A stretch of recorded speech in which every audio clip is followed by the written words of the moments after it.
emisebenzini abantu bancaphile kabanamandla kuba bengenamandla bona abantu kwethu kunjalo nangoku abantu kwethu kusasa ngomso bakhona abazawuqala ngenyembezi phambi koba babeka inyawo labo phandle babheke emisebenzini bethutshiswa ngabonamandla kuba bona bengenamandla abantu kwethu kunjalo balibala kokuba amandla lawona akangunaphakade ayaphela amandla abantu kwethu kunjalo logama uwanikiwe lumka ukucinezela abangenamandla ngoba ayaphela amandla abantu kwethu nalapha eMzantsi Afrika ebekhona amadoda ebesaziwa okokuba anamandla lamadoda abantu kwethu ecingoba akasoze aphele amandla kuwo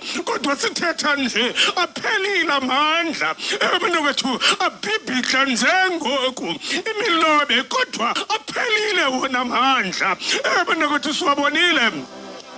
umfana kaDiklek naye uyawulala kobandayo sele sithi aphelile amandla ebendinawo abantu kwethu kunjalo ayaphela amandla lumka xa unamandla lumka ukubhexesha ucimele abantu kwethu ngoba ayaphela amandla wena Thixo ke ungulowo uma kwicala labangenamandla ukuze abanamandla bangabavuyeleli makungabikho umuntu unako somandla ukumelana nawe ngoba unguThixo ekungekho umbi ngaphandle kwakho khangela ke nankuya uKhayeni naye evuyelela uAbel kuba enamandla abantu kwethu banjalo abantu abanamandla baqala ngesithende ukunyathela ukuze baviwe bekude abantu kwethu inkohlakalo yabo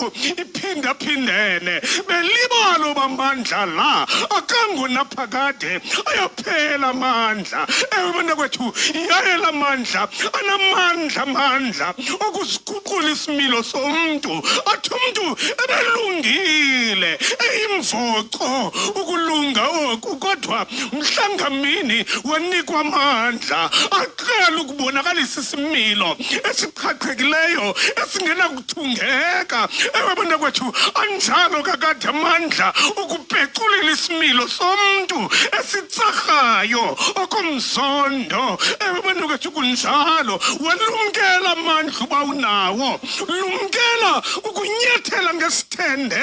phezu kwabanye abantu ngenxa yokuba ucinga unamandla ngoba ayaphela amandla abantu kwethu kunjalo ayaphela amandla